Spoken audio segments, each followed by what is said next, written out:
या बातमीचे प्रायोजक आहेत ममता रेडीमेड सोलापूर। तौफीक शेख यांनी 4-5 महिन्यापूर्वी मला भेटून सांगितलं की मला पक्षात यायचंय। तौफीक भाईंच्या बरोबर त्यांचे सर्व 6 नगरसेवक, 2 माजी नगरसेवक, युवक अध्यक्ष या सगळ्यांनी राष्ट्रवादी काँग्रेस पक्षामध्ये येण्याची इच्छा बोलून लागली। प्रमोद गायकवाड देखील आम्हाला सांगत होते आम्ही पक्षात येणार आहे।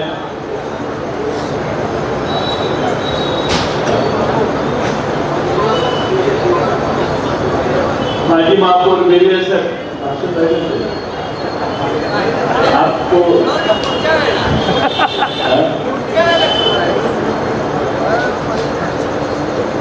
त्यामुळं यानं त्या कारणानं उशीर होत गेला आणि उशीर होता होता संत एकनाथांचा कार्यक्रम सुरू झाला। आमचं सरकार कोसळलं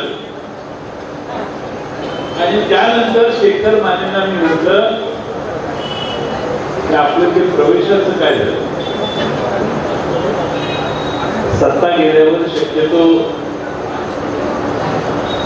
अलीकडे सत्तेसाठीच राजकारण करणारे एक वर्ग तयार झाले। सत्तेच्या शिवाय काहीच नाही असं समजणारा जो वर्ग आहे त्या वर्गाचा नाही करत असतात आणि म्हणून मला वाटलं की आता बहुतेक काय प्रवेश होणार। म्हणून शेखर मानेंना मी म्हटलं नाही, त्यांचाच मला फोन आला की आपल्याला प्रवेश करायचा आहे। नाही म्हणते साहेब, तुम्ही माझं बोलणं झाल्यानंतर नक्की स्वतः जावा, खात्री करा आणि मग आपण कार्यक्रम करू। परवा संध्याकाळपर्यंत मीच त्यांना वेळ देऊ शकलो नाही। त्यांनी 8 दिवसापूर्वी सांगितलं सगळं ठरलेलं आहे। जे सत्तेत तुम्ही होता राष्ट्रवादी काँग्रेस म्हणून त्यावेळी जे बोलणं झालेलं आहे तेच बोलणं आजही आहे। तुमची सत्ता असो किंवा नसो, आम्ही राष्ट्रवादी काँग्रेस शरद पवार साहेबांच्या पक्षात ठरवलेला आहे। हा आमचा शब्द आम्ही पूर्वी दिलेला आहे, त्या शब्दाप्रमाणे वागणारे आम्ही आहोत असा निरोप शेखर मानेंनी मला दिला। मी बरेच वर्ष राजकारणात आहे।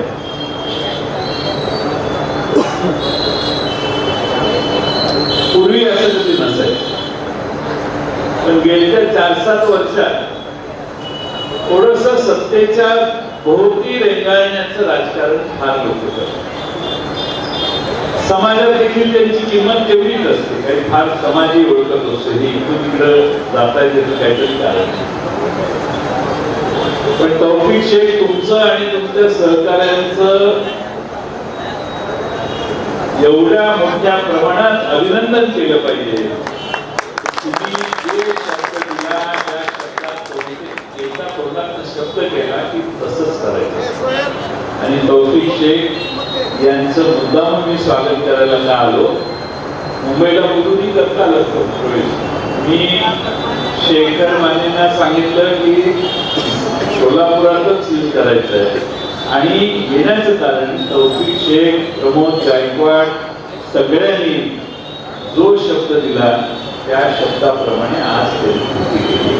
मी राष्ट्रवादी काँग्रेस पक्षात त्यांचं मनपूर्वक हार्दिक स्वागत करतो। त्यांच्या येण्याने या परिसरातल्या आसपासच्या 2-3 तालुक्यात आणि शहरात आज आमची ताकद द्विगुणित झालेली आहे, अधिक वाढलेली आहे आणि म्हणून त्यांच्या येण्याला राष्ट्रवादी काँग्रेस पक्षाच्या वतीने एक मोठा अर्थ आहे। पठाण साहेब नांदेडून आले या प्रवेशाचं, त्यामुळे आम्हाला किती महत्व आहे तौफीकबाई तुमच्या प्रवेशाचं हे या ठिकाणी मी आपल्या सर्वांना सांगायला यापेक्षा जास्त आवश्यक आहे। गेले अनेक वर्ष आणि विशेषतः 5-7-8 वर्षात या देशामध्ये एक वेगळ्या पद्धतीचं राजकारण करून आपली पोळी भाजवण्याचं काम काही लोक करतात.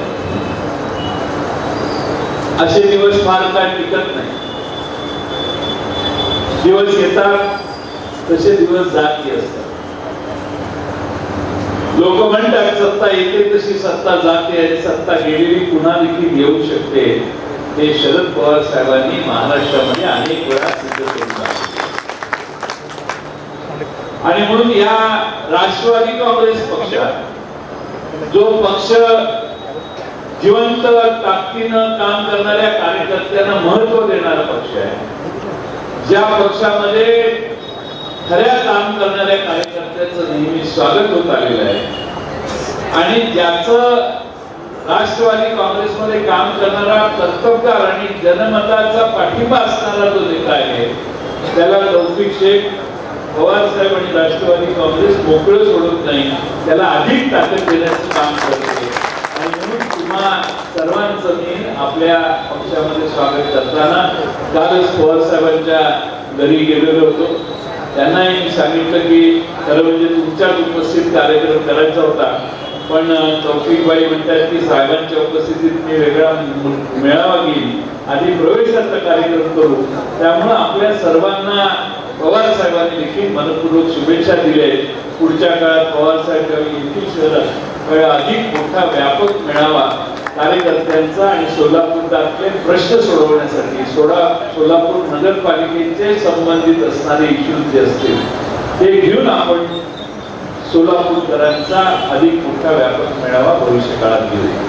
पण आपल्या सर्वांचं स्वागत करताना मी तौफिक शेख यांचं भाषण बारकाईनं ऐकत होतो. काँग्रेस पक्षात असताना त्यांनी जे पटलं नाही ते पटलं नाही म्हटल्यावर पक्षाचा त्याग केला. 2012 साली MIM मध्ये गेले. त्यांच्या ताकदीवर, तुम्हा सर्वांच्या ताकदीवर आणि आशीर्वादाने या शहरामध्ये MIM देखील तुम्ही वाढवली.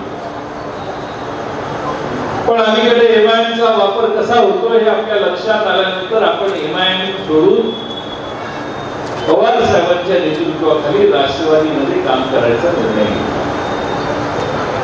आज महाराष्ट्रात नाही भारतामध्ये MIM ची प्रतिमा कशी आहे हे मी वेगळं सांगायची गरज नाही.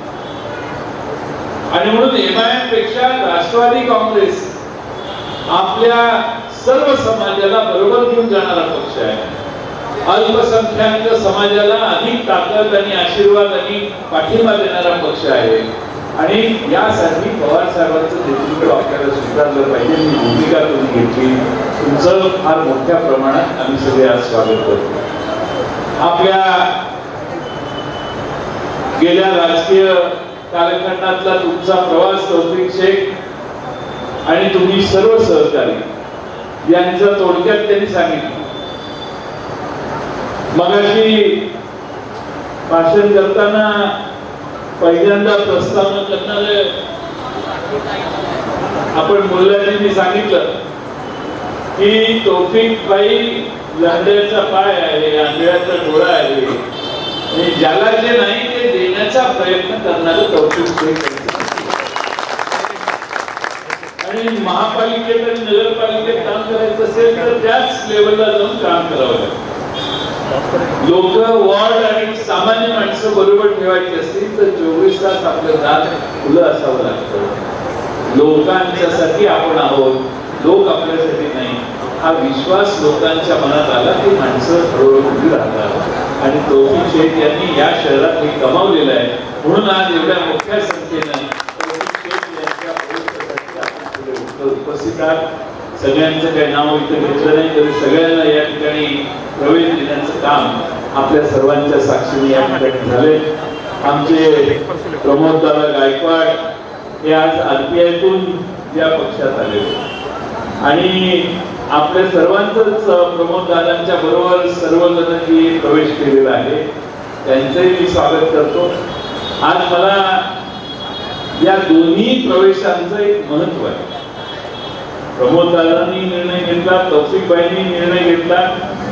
या महाराष्ट्रामध्ये सगळ्यांनी मिळून वेगळी काहीतरी राजकारण करू म्हणून समजून काम करण्याचा प्रयत्न ज्यांच्याकडे जाऊन काही लोकांनी केला त्यांचाही वापर राजकारणात होतोय असं कळल्यावर बरीच लोक पुन्हा राष्ट्रवादीमध्ये महाराष्ट्रात वेगवेगळ्या ठिकाणी आहेत. सरकार आहे नाही यापेक्षा लोकांच्या मनात किती पक्ष आहे याला माझ्यासारख्या कार्यकर्त्याच्या दृष्टीने महत्वाचं आहे. 2-2.5 वर्षाची सत्ता आपल्याकडे होती. 2.5 वर्षाच्या कालखंडानंतर सत्ता बदल झाला. आता निवडून आलेले आणि मंत्रिमंडळात गेलेले मुख्यमंत्री आणि उपमुख्यमंत्र्यांनी 40 दिवस महाराष्ट्रात दोघांनीच राहिले.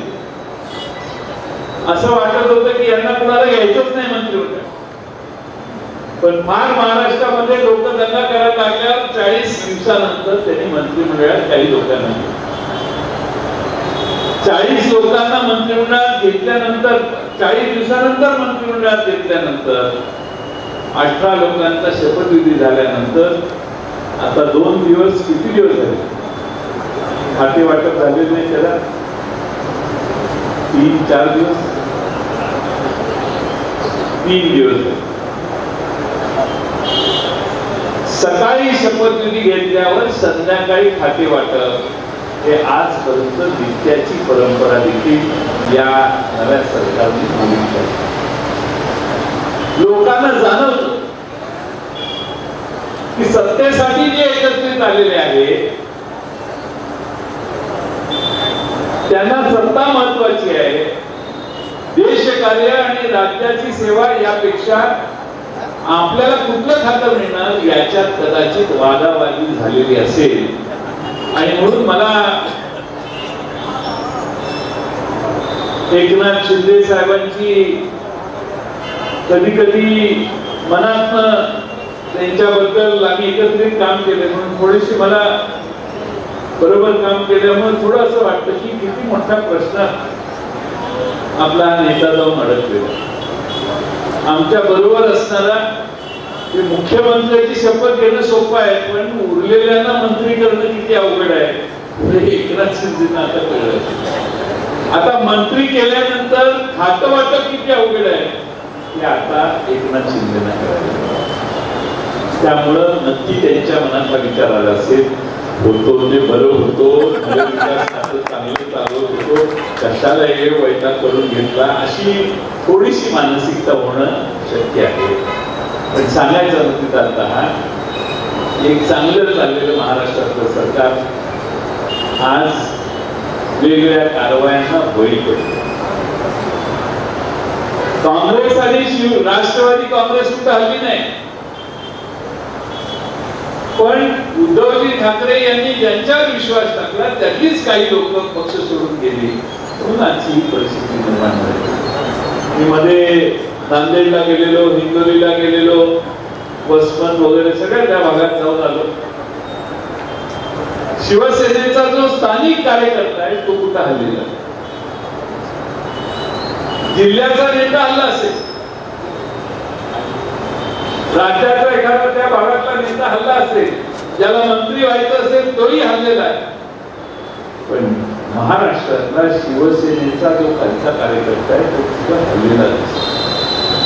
आणि त्या पक्षाची ही परंपरा आहे की खासदार सोडून गेले आमदार सोडून गेले तरी पुन्हा निवडणुकीत तिथल्या शिवसैनिकांनी त्यांनी पुन्हा ज्याला तिकीट दिलं त्यालाच निवडून दिलेलं आहे. ही तिथली आजची शिवसेनेची परंपरा आहे.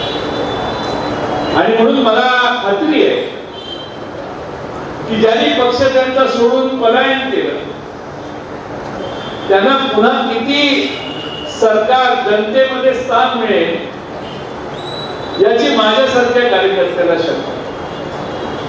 ठीक आहे आम्ही सगळ्यांनी अजितदादा आता विरोधी पक्ष नेते झाले. काँग्रेस राष्ट्रवादी काँग्रेस समाजवादी पक्ष आपले शिवसेनेचे जे उरलेले आमदार आहेत या सगळ्यांना घेऊन महाराष्ट्रामध्ये खंबीर विरोधी पक्ष म्हणून काम करण्याचा निर्धार आता आम्ही सगळ्यांनी केलेला आहे. महाराष्ट्रात या नव्या निवडून आलेल्या सरकारने काही चुका केल्या तर त्याच्यावर बोट ठेवण्याचं काम आमचा पक्ष करेल. राष्ट्रवादी काँग्रेस महाराष्ट्रातल्या कानाकोपऱ्यात वाढवण्याचं काम पक्ष म्हणून आम्ही सगळे करूच करू, पण महाराष्ट्रातल्या कानाकोपऱ्यातल्या जनतेचे प्रश्न देखील विधिमंडळात मांडण्याचं काम आमचे तिन्ही पक्ष एकत्रितपणानं ठामपणानं करतील, हा विश्वास या निमित्ताने मी आपल्या सर्वांना देतो. महागाई झालेली, तुमच्या अंगावर जे तुम्ही कपडे घातलेले त्याच्यावर पूर्वी टॅक्स नव्हता, पण आता अंगावर पायात चप्पल घातली जीएसटी लागली, अंगावर शर्ट पॅन्ट घातली जीएसटी लागली, साडी घेतली जीएसटी लागली. काहीही कपड्याचं तुम्ही खरेदी करायला जावा, पूर्वीच्या काळात टॅक्स नव्हता, आता जीएसटी लागली.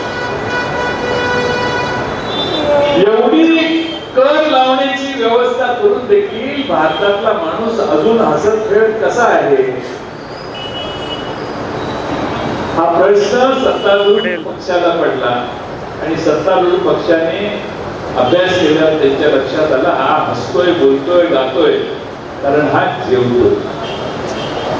मग तो जे पोटात जातात त्याच्यावरही आपण टॅक्स बसवला पाहिजे. म्हणून आज तुम्ही तांदूळ खरेदी करायला गेला, पॅक तांदळाचं एक पाकिट विकत घ्यायला गेला, 100 रुपयाच्या तांदळावर तुम्हाला 105 रुपये भरावे. म्हणजे जेवण करताना नवरा बायको मुलगा बसलेला असेल तर असं गृहीत करायचं की चौथा वाटा त्या जीएसटीचा आहे, चौथा वाटा केंद्र सरकारच्या जीएसटीच्या व्यवस्थेचा आहे. आणि म्हणून आजपर्यंत भारतामध्ये अन्नधान्यावर कधी टॅक्स बसवण्याचं धाडस कोणी केलं नव्हतं, पण हेही झालं. पेट्रोल 106-107 रुपये झालं, डिझेल 98-99-97 रुपये झालं. आज आपल्या देशातल्या सामान्य माणसाने जगायचं कसं, हा प्रश्न घराघरात निर्माण होतो. पण कालच्यापेक्षा मी आज श्रीमंत झालो का, तर त्याचं उत्तर नाही. कुणी इथं स्टेजवर बसलेला माईचा लाल म्हणू शकत नाही की मी कालच्यापेक्षा श्रीमंत, कारण काल तुम्ही 100 रुपये कमवले असतील तर त्या रुपयाचं अवमूल्यन झालेलं आहे आणि आज तुमच्या हातातली खिशातले 100 रुपयाची किंमत आज कदाचित 90 रुपये किंवा 91 रुपये झाली. मनमोहन सिंगांच्या काळात 50-60 रुपयाला असणारा रुपया $1, आता $1 खरेदी करायला लागला तर 80 रुपये तुम्हाला खर्च करावे. अमेरिकेत एखाद्या माणसाने $10 टी शर्ट खरेदी केला आणि तसाच टी शर्ट आमच्या एखाद्या युवकाने सोलापुरात खरेदी करायला जर गेला तर त्याला 800 रुपये द्यावे लागले. मनमोहन सिंगांचं सरकार होतं त्यावेळी त्या $10 सोलापुरात तो 500 रुपयांनी 700 रुपये घेऊन तो टी शर्ट खरेदी करत होता. त्यामुळे तुमच्या हातातलं द्रव्य आता कमी वजनाचं झालेलं आहे, तुमची गरिबी वाढलेली आहे, हे मित्रांनो पहिल्यांदा लक्षात. कुणी या सभागृहात सांगू शकत नाही आमचे पत्रकार मित्र त्यांचा पगार फिक्स आहे, तुम्ही महिन्याभरापूर्वी जेवढे श्रीमंत होता त्याच्यापेक्षा खड्डा अजून खाली गेलेला आहे, या महिन्यात अजून रुपयाचा अवमूल्यन झाला. त्यामुळे या देशातला माणूस श्रीमंत करण्याच्या ऐवजी या देशातला माणूस गरीब व्हायला लागलाय, कारण या देशाच्या अर्थकारणात काही मूलभूत चुका केंद्र सरकारकडून होत आहेत की काय अशी शंका आम्हा सगळ्यांना आली. श्रीलंकेसारखा देश आहे, तिथं काय परिस्थिती आहे तुम्ही बघितलं.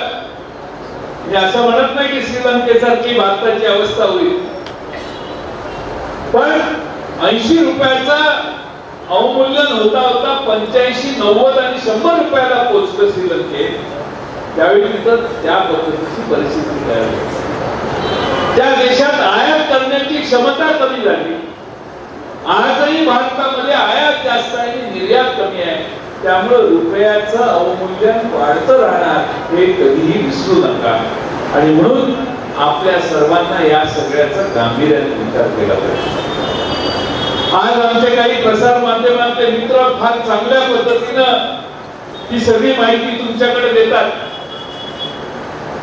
काही प्रसार माध्यम अशी आहेत की जी दुसऱ्यांच्या ताब्यात आहे, ती यातली कुठलीही बातमी देत. आणि म्हणून आता YouTube वर नवीन स्वतंत्र चॅनल तयार करणारी व्यवस्था झालेली आहे. कुणी उठतो आणि YouTube वर स्वतःचं चॅनल करतो आणि स्वतः यावर मत व्यक्त करण्याचे प्रकार देखील महाभारतामध्ये वाढलेले. थोडासा बारकाईने विचार केला तर या भारतामध्ये धर्मात भेद निर्माण करणं, टोकाची भावना 2-3 धर्मात निर्माण करण्याचा प्रयत्न करणं हा एका बाजूला अजेंडा आहे. दुसऱ्या बाजूला आर्थिक शोषण करण्याची व्यवस्था आता निर्माण झालेली आहे. आणि म्हणून आपल्या सगळ्यांनी थोडासा गांभीर्याने विचार चालला पाहिजे की देश कोणत्या दिशेला चालला आहे. आम्ही या सगळ्या व्यवस्थेला बळी पडायचं का ठामपणाने उभा राहून आपण या सगळ्याच्या विरोधात एकसंघ व्हायचं, हा विचार आपण सगळ्यांनी करण्याची गरज आहे. आणि म्हणून तौफिक शेख, गणपतराव गायकवाड, प्रमोद दादा गायकवाड आणि त्यांचे सर्व सहकारी यांचं मी राष्ट्रवादी स्वागत यासाठी करतो की तुम्ही आल्यानं ही संघटना अधिक बळकट होईल. जेवढी संघटना बळकट होते त्यावेळी संघर्ष करण्यासाठी आपण ताकदीनं काम करू शकतो. आणि म्हणून तुम्हा सर्वांचं मी राष्ट्रवादी काँग्रेसमध्ये स्वागत करतो. आपल्या काल परवा आणखीन एक MIMचे सदस्य भुजबळ साहेबांच्याकडे गेलेले. भुजबळ साहेबांनी मला फोन केला, म्हटलं अहो माझ्याकडे आले तरी पक्षात प्रवेश करू इच्छित आहे. मी म्हटलं विधान भवनात येतो, त्यांना तिकडे घेऊन या. भुजबळ साहेब त्यांना घेऊन आल्यावर त्यांनी इच्छा व्यक्त केली, अति दादा मी भुजबळ साहेब की हमें पार्टी में आना है. म्हटलं आना है तो हमारे तौफीक शेख साहब पहले ही आने की बात कर चुके हैं. 2 दिन के बाद मैं सोलापुर आ रहा हूँ, आप वहाँ आइए, आपका प्रवेश कर देंगे, कोई बात. भुजबळ साहेबांच्या समोर ठीक आहे मी प्रवेश करतो म्हटले, अजितदादांच्या समोर ते प्रवेश करतो म्हटले. आज कुठं काही दिसत नाही. पळून गेले.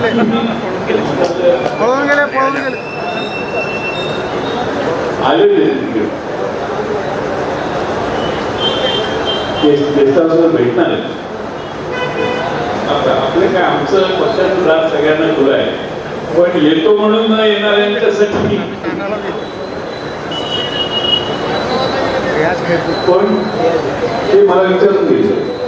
त्यांनी मला फोन केला, ते म्हणजे आज कोर्टात केस आहे, मी जाऊ का थांबू. मी म्हटलं तुम्ही जावा, मलाही वेळ होतोय, त्यामुळे माझी चर्चा होऊन गेलेली आहे, त्यांची चिंता करू नका, ते तुम्ही आमचे हितचिंतक आहात का नाही. पण एक मला आनंद आहे की या सोलापूर शहरातल्या महानगरपालिकेच्या निवडणुका या आम्ही अधिक ताकदीने आता लढवतो. तुम्ही आल्यानंतर या सोलापूर शहरातली ताकद आमची वाढलेली आहे. आणि आमचे शहर अध्यक्ष आणि त्यांचे सर्व सहकारी यांनी मला मगाशीच सांगितलं, भारत जाधवांनी, संतोषने वगैरे, साहेब बरं झालं प्रमोद दादा आणि तौफिक भाई आणि हे सगळेच या ठिकाणी यायला लागले, आपली ताकद अधिक वाढलेली आहे. आणि त्यामुळं येणाऱ्या महानगरपालिकेमध्ये आपण सगळे अधिक ताकदीनं लढू आणि या महानगरपालिकेत राष्ट्रवादीचा झेंडा लावण्यासाठी जी ताकद लागेल ती ताकद राष्ट्रवादीच्या माध्यमातून तुम्हा सर्वांच्या मागे उभा करण्याचं काम आम्ही सगळे करू, हाच विश्वास या निमित्तानं मी आपल्या सर्वांच्या समोर देतो. पुन्हा एकदा आपल्या सर्वांचं आणि प्रवेश करणाऱ्या सर्व नेत्यांचं, कार्यकर्त्यांचं स्वागत करून मी माझे 2 शब्द संपवतो. धन्यवाद. ताज्या बातम्या पाहण्यासाठी प्राईम महाराष्ट्र न्यूज चॅनलला सबस्क्राईब करा.